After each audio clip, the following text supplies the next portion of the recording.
Sir प्रश्न number 221। माननीय मंत्री महोदय। माननीय अध्यक्ष महोदय, उत्तर सदन के पटल पर रखें। माननीय सदस्य। अध्यक्ष जी, आपका बहुत बहुत धन्यवाद। अध्यक्ष जी, क्योंकि इतिहास से जुड़ा हुआ सवाल है तो मैं थोड़ा सा इतिहास बताना चाहता हूं कि नहीं, पूरा इतिहास प्रश्न काल मत पूरा बताओ। इतिहास नहीं, मैं आपको कुछ और बता रहा था कि आज 15 साल और 96 दिन बाद पहले नंबर के ऊपर ये मेरा तारे वाला सवाल लगा है। आखिरी बारी 10 दिसंबर 2009 को क्वेश्चन नंबर 1, इससे जो 2 लोकसभा पहले थी उसमें लगा था। तो मैं कभी कभी ये सोचता हूं कि अगर इस सदन की संख्या बढ़ गई तो शायद ये सवाल 15 साल की जगह फिर 30 साल में लगना शुरू हो जाएगा। अध्यक्ष जी, आज से 96 वर्ष पहले जब शहीद आजम भगत सिंह और बटुकेश्वर दत्त ने केंद्रीय विधानसभा में अपना विरोध दर्ज किया था तो उन्होंने कुछ पर्चे फेंके थे। उस पर्चे को रेड पैम्फलेट कहते हैं।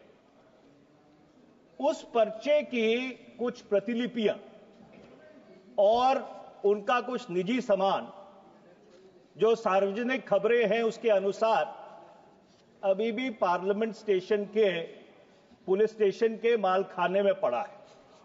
अब सरकार की तरफ से यह जवाब आया है कि ऐसा नहीं है।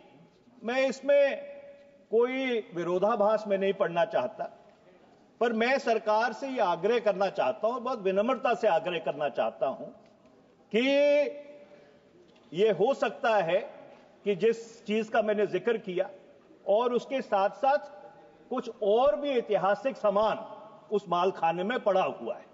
मेरा सरकार से यह आग्रह है कि इसको एक बारी दोबारा से गंभीरता से दिखवा ले, क्योंकि भारत की विरासत से, हमारे स्वतंत्रता संग्राम के इतिहास से ये जुड़ी हुई बहुत ही एक अटूट पहलू है। ये मेरा पहला सप्लीमेंट है। माननीय मंत्री महोदय। माननीय अध्यक्ष महोदय, मैं सम्मानीय सदस्य ने जो चिंता व्यक्त की और जो सुझाव दिया है उसके लिए उनके प्रति सम्मान और श्रद्धा व्यक्त करते हुए उनका अभिनंदन करना चाहता हूं। माननीय सभापति महोदय, जो माननीय सदस्य ने प्रश्न किया था और जैसा उन्होंने कहा है कि वो उस विरोधाभास में नहीं जाना चाहते, सदस्य के प्रति श्रद्धा व्यक्त करने की आवश्यकता नहीं है। आप तो जो उन्होंने स्वतंत्रता सेनानियों के लिए जो अपनी तरफ से श्रद्धा व्यक्त की उसका मैं सम्मान एक बार फिर करना चाहता हूं। माननीय सदस्य ने मालखाने में पड़ी हुई वस्तुओं के बारे में जिक्र किया है।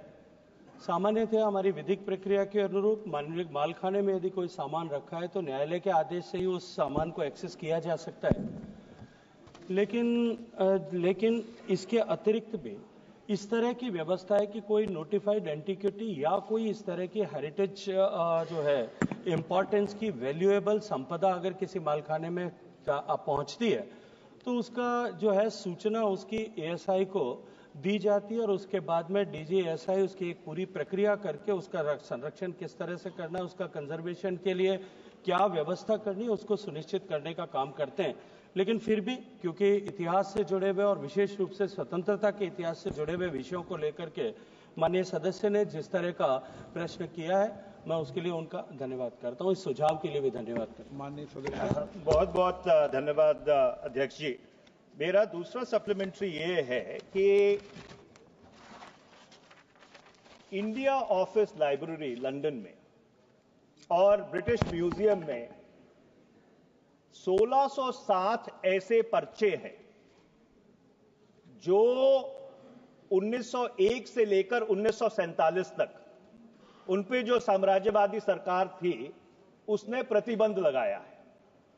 ये जो पर्चे हैं, पैम्फलेट्स, इसमें अधिकतर अखिल भारतीय कांग्रेस कमेटी के पैम्फलेट्स हैं और ये 2017 में ही डिक्लासिफाई हुए, 17-18 में।